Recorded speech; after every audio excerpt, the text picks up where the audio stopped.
एक खोटं बोलू बाई, दोन खोटं बोलू, दोन खोटं बोलू बाई, तीन खोटं बोलू. 12 चौकी वाडा, दारात गाडी घोडा, घोड्याला खायला पुरण पोळी, बाई रुपेरी थोडा. आडबाई आडोनी आडाच पाणी काढोनी, कळशी भरते सोन्याची सून थोरा मोठ्याची. असं सासर नको ग बाई, नाव नुसतं मोठं, नाव नुसतं मोठं, ज्याचं लक्षण बारी खोट. पैलमा गणेश देवा, माझा खेळ मांडला, करीन तुझी सेवा, करीन तुझी सेवा, मला हवा करतार, चंद्रपोळी चौकडीत माझा संसार. 3 दगडांची चूल फुंकले निखारे, मुठभर जोंधळात सुख माझे सारे. नांदा सौख्य भरे, नांदा सौख्य भरे, नांदा सौख्य भरे, नांदा सौख्य भरे.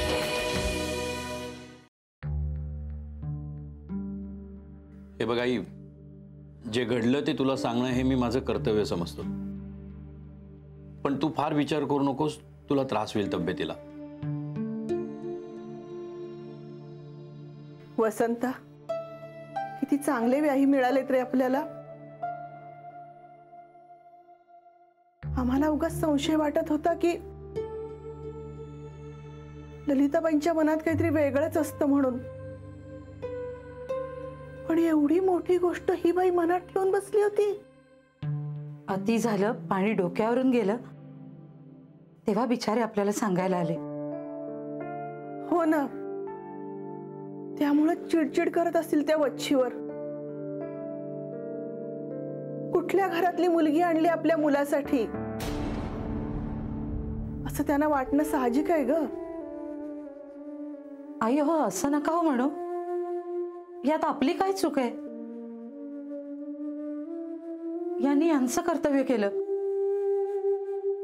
आता त्यातून हे असं काही निघेल याची आपल्याला काही कल्पना होती का? हो, ते बरोबर आहे ग, पण आता जहागीरदारांनी म्हणून एवढं सगळं सहन केलं, त्यांच्या ठिकाणी दुसरं कोणी असतं तर. हे बघा, जे झालं ते झालं, तुम्ही उगीच त्याच गोष्टी उगाळत बसू नका. उद्या मी माधवरावांना ऑफिसमध्ये बोलवून घेतलंय, मी बघतो काय करायचं ते. त्यांचा सगळा ऐवजही त्यांना परत मिळेल, शिवाय त्या क्षीरसागरलाही शिक्षा होईल. सरकारी कामात ढवळाढवळ आणि विनाकारण एखाद्याला वेठीला धरण्याचा फार मोठा गुन्हा केलाय त्यांनी. असंच व्हायला पाहिजे रे बाबा, तर मला नाही वाटत ती माणसं लग्नाला तयार होतील म्हणून. फार हळवी आहे हो माझी स्वानंदी, आणि नीलमध्ये पूर्णपणे गुंतली आहे ती. त्यातून साखरपुडा सुद्धा झालाय. आता यातून काही अघटित न निघो म्हणजे झालं. हे बघा, तुम्ही दोघी रडू नका, जागीरदारांना न्याय मिळेल. आणि एक सांगायचंय, ही गोष्ट आपल्या तिघांशिवाय बाहेर घरात कुणालाही कळता कामा नये. हो, जागीरदार आणि वच्छी आत्यांना मी तसं सांगितलंय. हा विषय आपण कुणाजवळ बोलूयात नको बाई, तर स्वानंदीच्या कानावर गेलं ना, तिला सहन नाही होणार रे.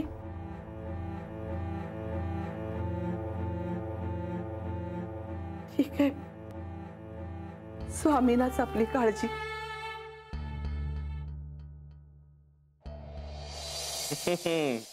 मग मी पैज जिंकलोय.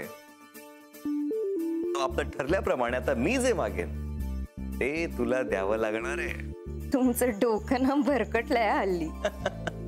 हल्ली नाही, गजरेवालीच्या साक्षीने तेव्हाच भरकटलं होतं. आता मी जे मागणार आहे ना ते द्यायचंय. ओके, आता म्हणजे फोनवर ना? हा, मग मला चालेल. अच्छा, बघ, तुम्ही काय मागणार? कॉफीला नाही तर डिनरला येण्याचं प्रॉमिस. चालेल मला. ओके, मी आता मागतो. म्हण, आय लव्ह यू म्हण. हा, नाही नाही. What? No, you don't love me? तुझं प्रेम नाहीये माझ्यावर? मी कधी असं म्हटलं? नाही म्हंटलस ना, मग प्रेम आहे असं तरी म्हण ना. I love you. पण मी प्रेम आहे असंही कधी नाही म्हटलंय. आनंदी, तू डॅम्बिस आहेस. हा, but I don't love you. बरं ठेवू फोन. नाही, तुला म्हणावं लागेल. आनंदी, काय ग, वेळ मिळाला, जागा सापडली की रोमॅन्स सुरू करायचा. मी नंतर बोलते तुमच्याशी. आणि तुम्ही जे मला म्हणालात ना ते आहे. हा, बाय.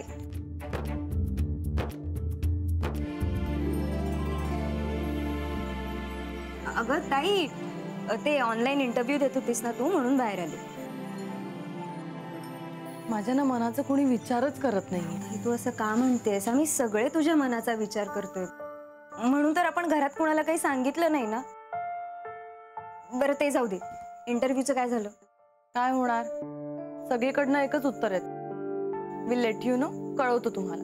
गुड, मग कळवतील ना सगळे. मला नाही वाटत मला अमेरिकेत नोकरी मिळेल. आणि जर का असं नाही ना झालं तर मग मी महेशशी लग्न नाही करणार. प्लीज नको ना असं सतत बोलत राहूस. आणि नील आहेत ना, ते बघतायत त्यांच्या मित्रांशी बोलून तिथल्या, तर होईल काहीतरी नोकरीचं. नको ना टेन्शन घेऊस. काय ग, नीलशी बोलल्यावर सगळं जग तुला गोड वाटतं ना, पण माझं तसं नाहीये. जग गोडच असतं ग, आपण गोड असायला हवं. बरं चल झोपायला चल पटकन, मग बघ कशी मस्त गोड गोड स्वप्न पडते. चल ना, चल.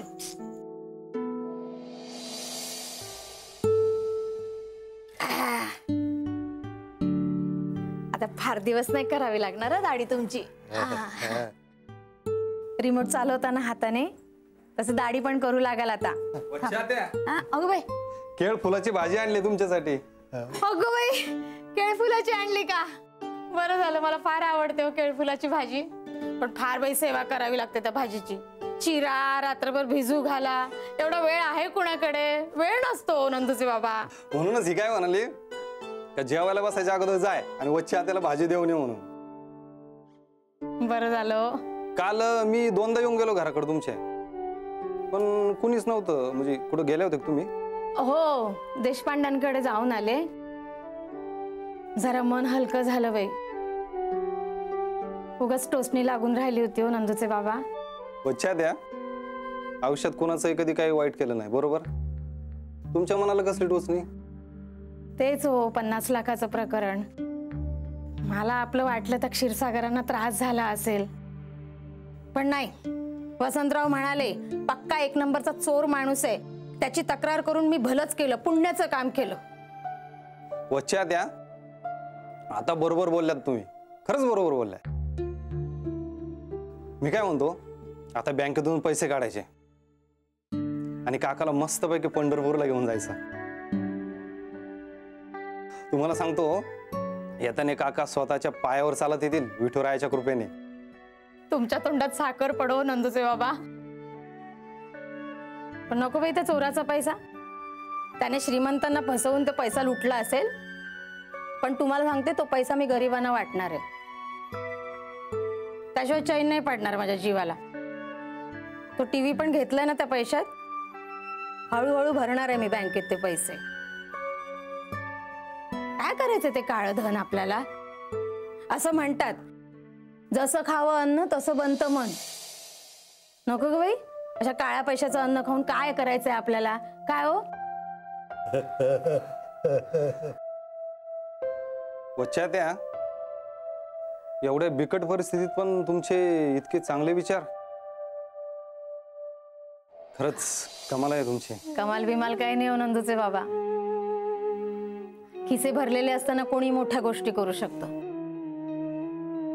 पण खिशात पैसा नसताना, नवरा आजारी असताना, मिळकत बेताची असताना जेव्हा मी असा विचार करते ना, तेव्हा मी खरी चांगली. काळ्या पैशाने मान ताट ठेवण्यापेक्षा सत्याच्या ताकदीने मान ताट ठेवीन मी. आणि अशा ताटपणाला माझा देव सुद्धा पाठिंबा देईल मला. का? बरोबर बोललात. आणि हो, त्या ललिताबाई काय म्हणतायत? डोकं ठिकाणावर आलं का त्यांचं? गर्वाचं घर आहे हो, ते कधीतरी खाली येणारच. तिच्यासाठी मला वेगळं काही करायची गरज नाही नंदूचे बाबा. तिचा खड्डा ती स्वतःच खणते.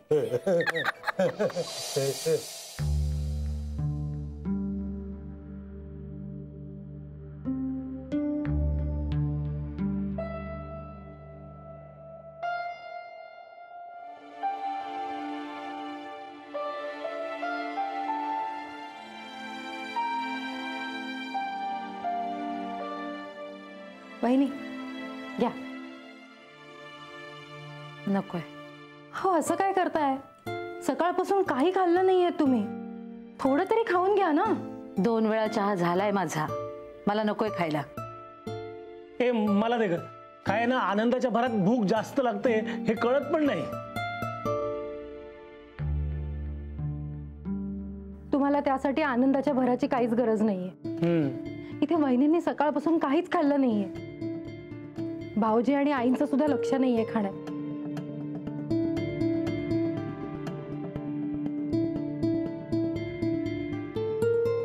ते एवढे पोहे केलेत मी, काय करू मी त्यांचं? एक काम कर ना, सामोसे कर ना पोहे भरून. दादाला आवडतातच. काय दादा?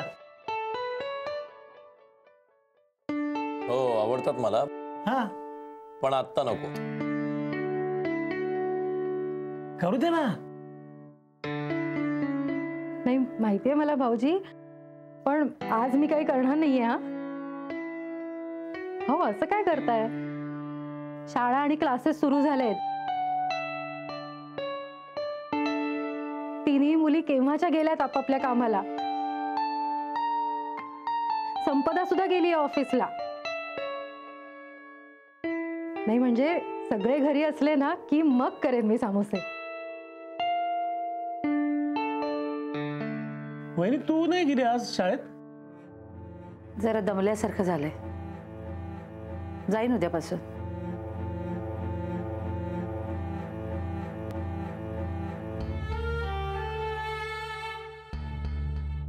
अनिता, आज नाहीतरी वहिनी घरातच आहे. ते तुला गिफ्ट आणायचं ना दादा आणि वहिनीसाठी. आजच आणून टाक ना. हो चालेल चालेल. भाऊजी, वहिनी ना मला काहीच सांगत नाहीये. तुम्हीच सांगता का मला तुम्हा दोघांसाठी काय आणू ते? नाही, काही आवश्यकता नाहीये. अरे नंतर बघू. हो, असं कसं? 5,000 रुपयांचा फायदा झालाय मला. तुम्ही धीर दिला नसतात तर मी खचून गेले असते. सांगा ना मला, काय घेऊ मी तुम्हा दोघांसाठी? अनिता, अगं किती बोलतेस? जरा डोकं शांत ठेव ना.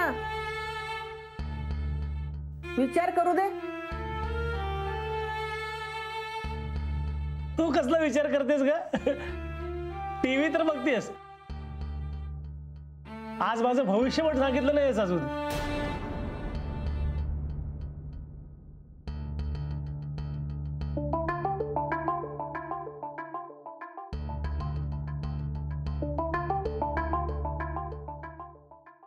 कसलं बोडक्याचं भविष्य? अरे हा, मला घोटभर चहा आण ग बाई. वसंता, अंजली, तुम्ही दोघं बोला रे काहीतरी. घराला घरपण तरी येऊ देत जरा.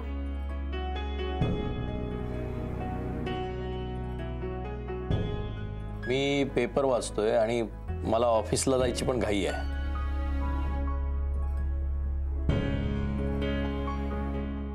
तुम्ही सगळे असं का बोलताय? म्हणजे वहिनी तर बोलतच नाहीयेत माझ्याशी.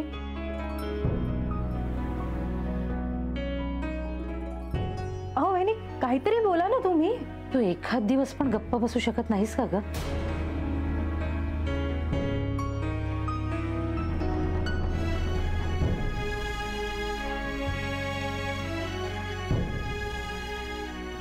सारखी आपली बडबड बडबड. मी चहा आणते तुमचा आई. अहो वहिनीची तब्येत बरी नाही का? नाही, आज शाळेत पण नाही गेली म्हणून विचारतोय. दिवाळीची दगदग झाली ना, दुसरं काही नाही.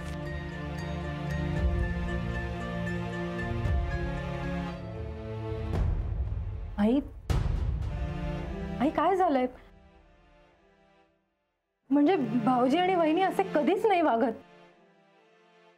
तुम्ही काहीतरी सांगा ना आम्हाला, काय चाललंय हे? एक दिवस शांत नाही बसता येत का तुला? तुझ्या बोलण्याला कंटाळून ती निघून गेली हे सुद्धा कळलं नाही तुला?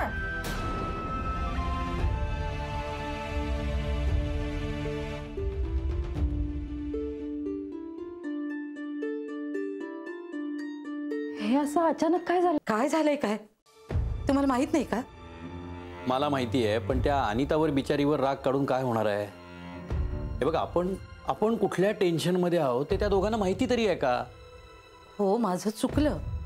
मी अनितावर इतकं चिडायला नको होतं, पण मी तरी काय करू? तो विचार जातो का डोक्यातून? हे बघ, काहीतरी मार्ग नक्की निघेल. तू धीर धर जरा. हे बोलणं सोपं आहे हो, पण मी आई आहे स्वानंदीची. तिच्या होणाऱ्या सासरी आपल्यामुळे संकट आले.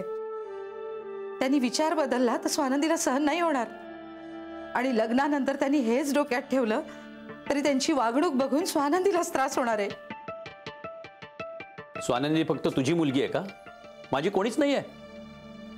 असं नाही म्हणत हो मी, पण जे आईच्या डोक्यात येतं ना ते वडिलांच्या डोक्यात नाही आहेत. ठीक आहे, सांगितलंस ना तू, मी लक्षात ठेवीन आता. तसं म्हणायचं नव्हतं मला. मला माहितीये तुम्हाला स्वानंदीची काळजी आहे, पण मला काही सुचत नाहीये ना. अगं मग शांत राहा ना जरा. हे बघ, माझ्यावर विश्वास आहे ना तुझा? काय ग? हो आहे. मग मी योग्य तेच करीन. जहागीरदारांना तक्रारीला जागा ठेवणार नाही. देशपांड्यांना सांगितल्यामुळेच आपलं नुकसान भरून निघालंय असंच वाटेल त्यांना. त्यांना नुकसान भरपाई मिळेल ना? नक्की होईल. आणि स्वानंदीला या प्रकरणाची झळही लागणार नाही. बिलीव्ह मी. आणि प्लीज आता रडू नकोस.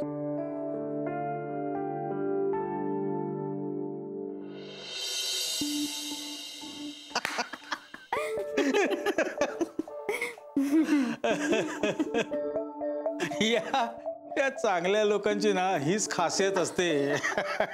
जरा डोळ्यात पाणी आणलं, गळा दाटून वगैरे आल्याचा अभिनय केला ना की लगेच विरघळतात. तू तर काय त्यात तरबेज आहेत म्हणा.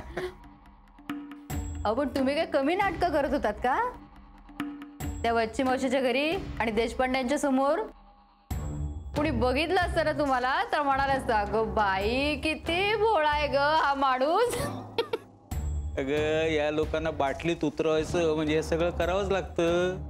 करेक्ट. या वच्ची मावशी स्वतःला स्मार्ट आणि हुशार समजतात, आणि ते वसंत देशपांडे दोघही बुद्धू ठरले आपल्या समोर. हे सगळं ठीक आहे, पण आपल्यावर पस्तावण्याची वेळ येऊ नये म्हणजे झालं. देशपांड्यांनी जर आपला शब्द खरा करायचं ठरवलं तर स्वानंदी आपल्या घरात कायमची येऊन पडेल. मग क्षीरसागर तिकडे जेलमध्ये आणि मी स्वानंदी मॅडमच्या शाळेत रोज शिकवत राहील मला. ललिता, मला ना तुझा हाच स्वभाव आवडत नाही. अगं जरा धीर धर. ते म्हणतात ना, खिचडी गार होऊ दे, गरम खाल्ली ना की चवही कळत नाही आणि तोंडही भासतं. म्हणजे काय? कोड्यात नका बोलू, स्पष्ट काय ते सांगा. म्हणजे आपल्या डोक्यावरची टांगती तलवार आहे ना, तिचा काय तो फैसला होऊ दे.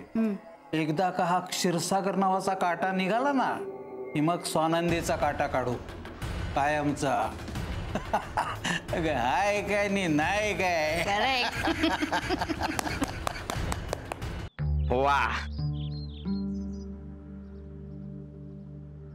स्वानंदी, काय झालं? बडबड करत नाहीयेस? नाही, काय नाही. तुमच्या घरी सगळं ठीक आहे ना? हो का? नाही, त्या दिवशी आई बाबा थोडे टेन्शन मध्ये होते. वच्छी आत्यांचाही मूड नेहमीसारखा नव्हता आणि आणि तुम्ही गेल्यानंतर माझे आई बाबा पण टेन्शन मध्ये होते. काय बोलले का ते? नाही, काही बोलले नाहीत, पण ना रात्रभर त्यांचे रूमचे लाईट्स ऑन होते आणि हलक्या आवाजात काहीतरी बोलत होते. नाही, काय नसेल ग. घरात 2 मुलींची लग्न आहे आता. बऱ्याच गोष्टी असतात बोलण्यासारख्या. तुमच्या घरात आणि अशी प्रायव्हसी मिळत नाही त्यांना बोलण्यासाठी. सो गप्पा मारत बसले असतील ते रात्री. तुम्ही इतक्या खात्रीने कसं काय सांगताय? कारण तसं जर काही असतं तर मला आईने सांगितलं असतं. माझा त्याच्यावर पूर्ण विश्वास आहे. ती माझ्यापासून कधीच काही लपवणार नाही. बरं ते सोड, मला सांग डब्यात काय आणलंय? खूप भूक लागलीये. दिवाळीचा फराळ. वा, हे मस्त आहे. तुला माहिती हे पदार्थ खायची खरी गंमत दिवाळी नंतरच असते ऍक्च्युली. आणि थँक गॉड तुला सगळे पदार्थ बनवता येतात. नाही, मला एकटीने काहीच नाही बनवता येत. मी फक्त आई आणि काकूला मदत करते. अच्छा, मग शिकून घे सगळे पदार्थ. नाही, दिवाळी नंतर ऍक्च्युली 2 महिने तरी घरामध्ये ना चकल्या, लाडू, करंजा, शंकरपाळे हे असलेच पाहिजे. एक्सक्यूज मी, तुम्हाला बायको हवे की स्वयंपाक येईल? हे म्हणजे असं झालं तुमच्या भाषेत राणी राणी म्हणायचं आणि नोकराणी बनवून ठेवायचं. तुला ते माहिती नाहीये का? नवऱ्याच्या मनात चिरण्याचा मार्ग त्याच्या पोटातून असतो. छे, अशी जुनाट वाक्य आमच्या घरात नाही कोणी बोलू. आणि तुम्ही नका बोलू, नाही तर मी लग्न नाही करणार.